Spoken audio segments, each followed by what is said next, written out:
Stengg, vous êtes chef de la sous-section E2 en sous-section générale à la Commission européenne. Claire Bonnet, qui dirige la direction E en charge de la modernisation du marché unique. You are in charge of subsection E2, in charge of services of general interest at the European Commission, and now you've also replaced another person at the very last minute. So the question that we were asking of Claire Berry was, how does the European Union mean to answer all these big problems regarding money, concerning all this gambling online in the next 5 years? You've got 2 minutes. No, 10 minutes. So I'm working at the new DG, and this is suite of the merger of the former DG Enterprise and another DG. I've left the DG on services, and my unit is now called general interest services. So the main sectors under my responsibility are postal services and also the gaming and gambling. So to answer your question, but before I talk about the future, let me tell you about our political approach and which guided us in the last 3 years and which is still extremely current for the coming years too. So there'll be no major changes as such in our direction or our policy. Firstly, as you know, there's no European legislation on gambling. However, there are certain common aims and objectives for all member states. So it was from this point of view that we adopted the plan of action that we adopted in 2012 based on 5 initiatives or 5 priorities. And I'm sure that you all know about them. So our main purpose, our main aim was to help meet all the regulatory, technological and societal challenges that exist. I think we've talked about them all day long, and it was also to help member states to regulate online gaming efficiently in compliance with national traditions. That's extremely important. Now, quite obviously, among some of our aims, it is the protection of amateur players and also the need for greater legal security compared to what we have for online gaming. So what are we doing and what are we planning in the future? Our first main priority undoubtedly would be to ensure that European rights are well respected. You have seen that there's some work going on various breaches of rules in 2013. Now, this package is not just an answer to several complaints that we received and that we are still receiving, but a large number of in European states have started revising their legislation regarding online gambling, or let's say it's the first time that they're adopting this sort of legislation. I do believe half the member states are already working on new laws in this field. This is very important, because in the absence of any harmonizations at a European level, and by respecting jurisprudence which is extremely rich with cases coming from the courts of justice, the member states have really evaluated everything very carefully, which makes things easier and more difficult for us. So we have discussed the limits of this evaluation, of this assessment, So national member states are particularly supposed to respect all the European laws and rights and that of individual freedom. And so those who have a monopoly cannot use marketing policies to allow excessive betting. What is excessive betting? Or the attribution or the distribution of licenses, if ever that is to take place, should be transparent and not discriminatory. It's, once again, not something easy to do. But as far as revision of legislation is concerned, European Commission and member states are interacting right from the word go of this national legislative procedure, keeping in mind transparency.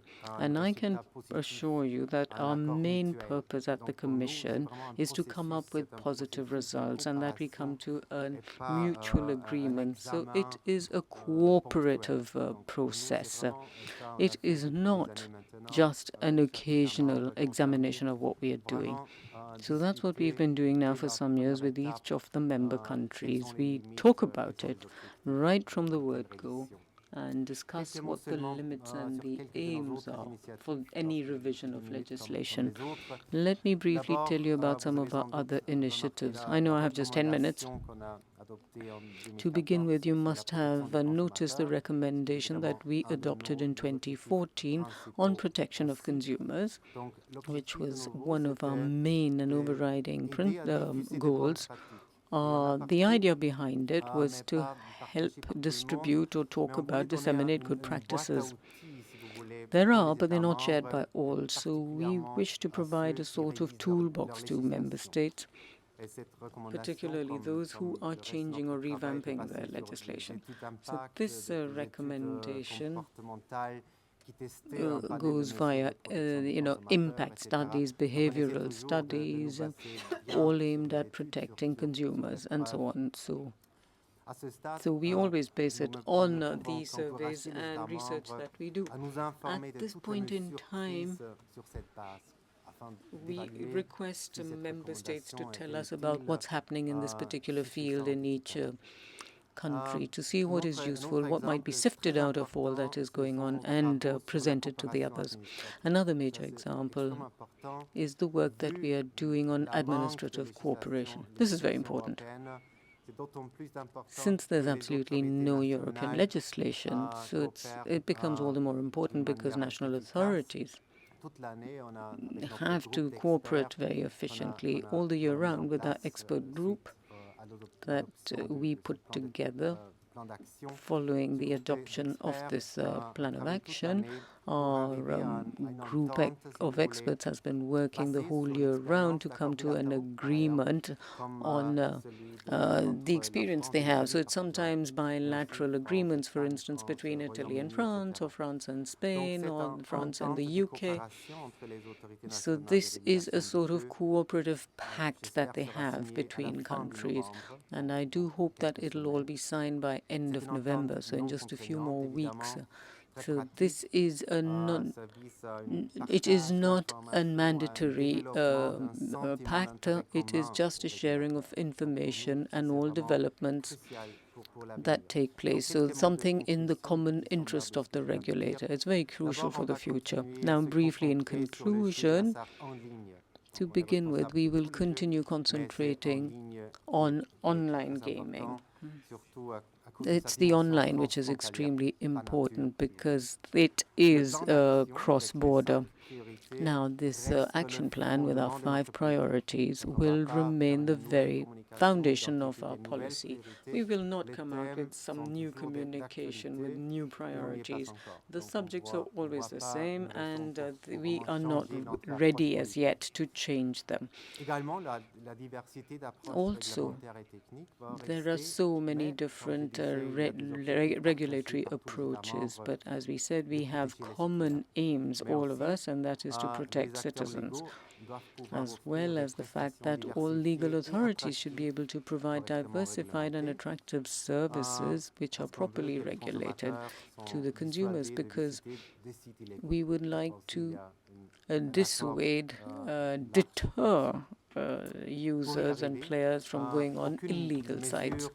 In order to do so, there's really no very efficient measure if taken by itself, and no single member state can actually handle all the risks of illicit gambling, because all alone we just can't handle it. So in brief, what I'm saying is that the European Commission is going to work with member states to ensure that Europe provides online gaming services which are properly regulated, and that citizens be well protected, and that regulations really be in sync with European law, and which is our main responsibility. I shall stop here, and I thank you all very much. So if you have any questions, I'll be willing to answer them.